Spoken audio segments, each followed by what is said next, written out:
Welcome to Audiobook 365 Stories. "Impossible, impossible, impossible," said everyone when they heard that Stark's Cafe was closed and that the building was being torn down. Stark's Cafe on Houston Street was a famous place in New York. It was where playwrights, from the most famous to the least known, made deals with managers. A special table at the end of the cafe was for this purpose, and when a manager was sitting there with a playwright, it meant they were doing business. Charlie, the lawyer, would then come and write the papers. Stark's Cafe. Actors in Alexandria, Egypt, made plans with their London friends to meet at Stark's. They didn't need to say, in New York.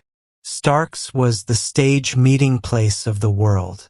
The first tables near the door, just plain wooden tables, were for the ushers, ticket sellers, and extra actors. Next to these tables were some better ones with marble tops, where provincial actors visiting the big city would sit. Then there were a few more tables for musicians and writers of vaudeville songs. But the round center tables and those near the windows on Houston Street were for stars, managers, and successful playwrights. Stark's head waiter said it clearly. "These tables are for gentlemen who at least sometimes wear a silk hat."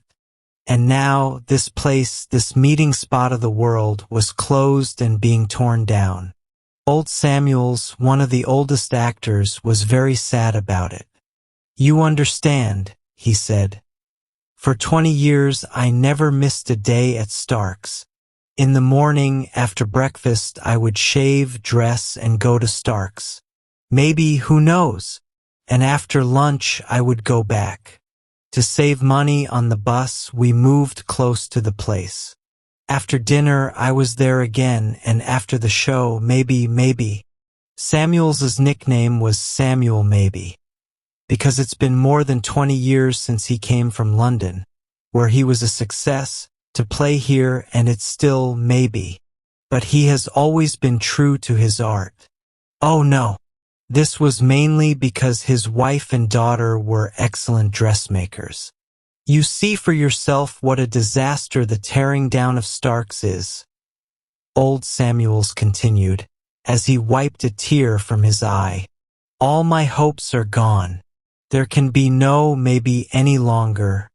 I am finished. What will I do every morning, every afternoon, every evening? Where will they come to look for me when they need me?" I must tell you that this talk happened in a new cafe on 10th Street.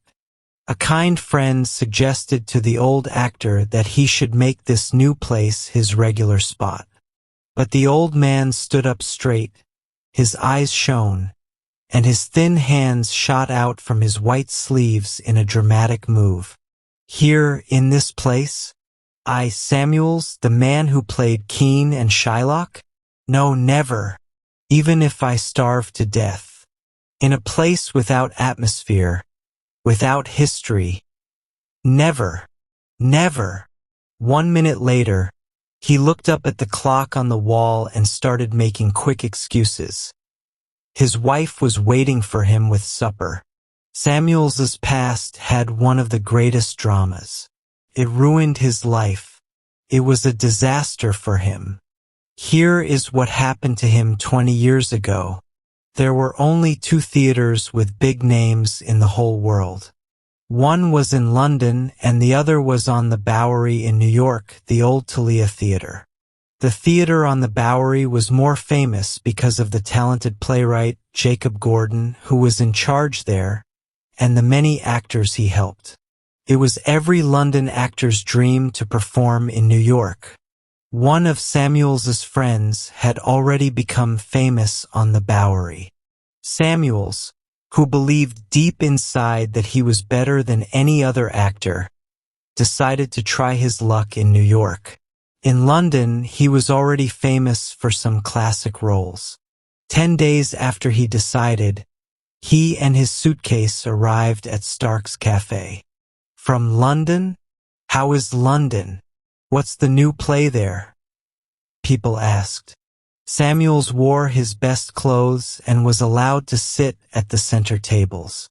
This let him meet stars and managers.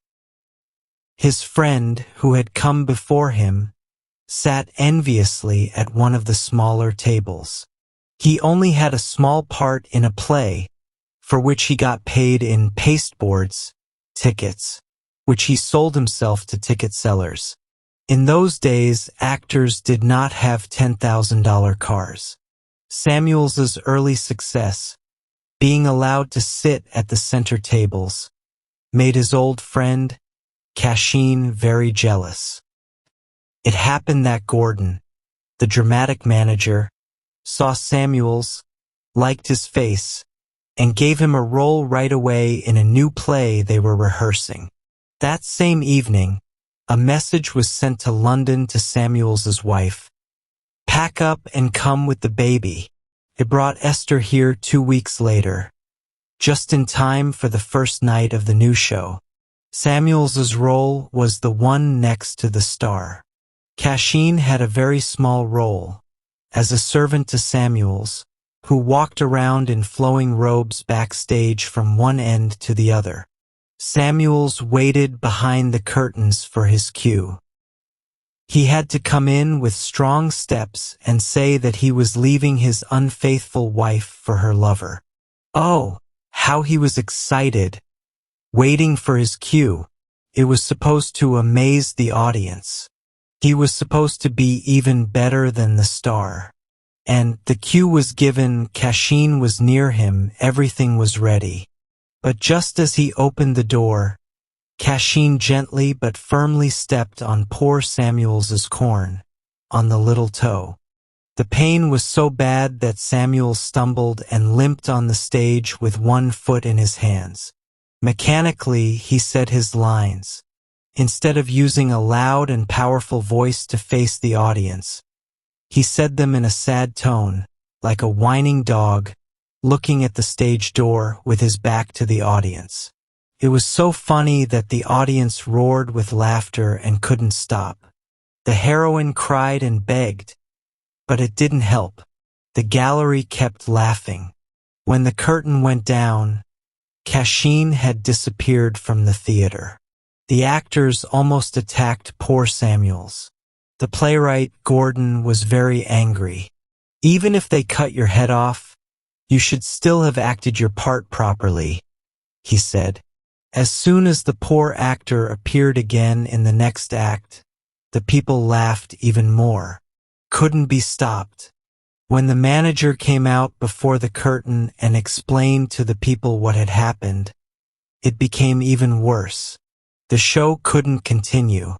It ruined the show, a good play which was performed again 10 years later with great success, and it ruined Samuels. Esther, a practical wife, opened a dressmaking shop. Samuels spent the next year or so explaining what had happened. In the first few weeks after the event, Samuels moved from the center tables at Stark's to the side tables. Actors in a good mood persuaded him to tell his story over and over again. It became a tradition to ask Samuels, and Samuels was easily persuaded to tell the story. But he couldn't get any place on the stage. From a character player, he became a character. Every manager promised him a part in the next play. Some believed it brought good luck to do so. When a play failed, they said, "Because Samuels did not believe you." So, the stage grew under his eyes with the doors closed to him, because someone had stepped on his toe. He became maybe in the next play. Don't refuse Samuels. The manager would whisper to the playwright when the contract was made at the big table. Don't refuse him. It brings bad luck. Samuels would always watch the proceedings and come up to shake hands and wish good luck. And will I have a part? I hope so, Samuels. Esther, I have a part in Ash's new play. Esther had heard that same phrase 20 years, 3 times a day. Like all actors, Samuels had a limited vocabulary of his own. Depending on other men to give them the words, actors are not good at finding words.